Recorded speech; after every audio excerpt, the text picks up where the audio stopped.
Tomorrow night, a story millions think they already know is about to be revealed in a way you've never seen before.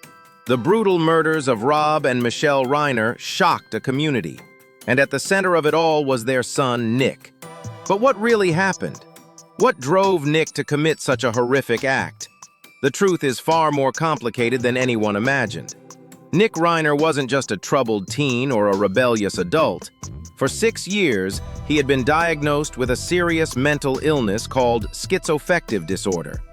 This isn't just a mood problem, it's a condition that can cause hallucinations, delusions, extreme mania, and severe depression. It warps reality in ways that are terrifying for the person experiencing it and often for those around them. And for years, Nick was being treated.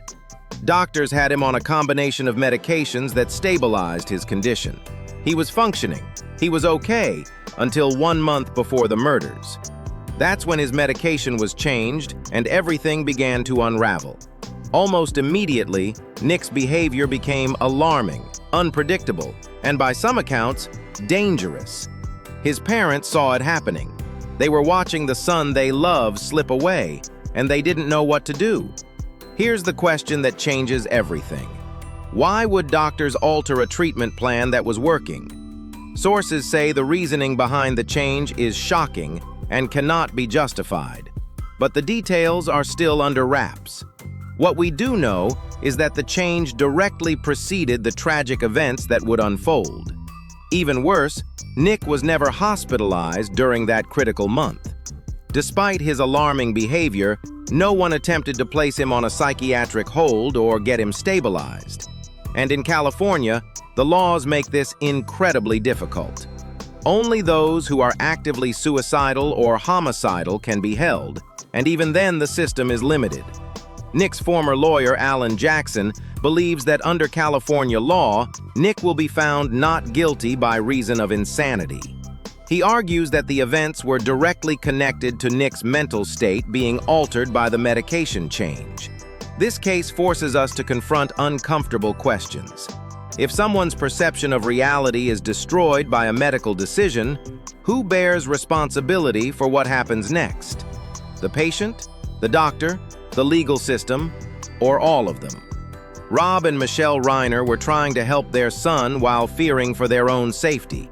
And when tragedy struck, the grief was unimaginable. How do you mourn parents who were brutally murdered while also trying to understand the son who committed the act? How do you reconcile love, fear, anger, and grief all at once? Experts say that in cases like this, families often experience something surprising: forgiveness. Not because the act was excusable, but because the person who committed it was sick and untreated. The illness overtook him. And yet, questions remain. California law complicates these questions. Psychiatric holds are difficult to obtain, and doctors often must release patients even when symptoms persist. And it's about the unbearable pain of a family left in the wake of tragedy. Tomorrow night, TMZ investigates the Reiner murders. What really happened? We'll explore every angle, from the medical choices that may have triggered the violence to the legal battles and the heartbreaking decisions that families face. This documentary dives deep into a case that has left more questions than answers. And it's not just about guilt or innocence. It's about understanding.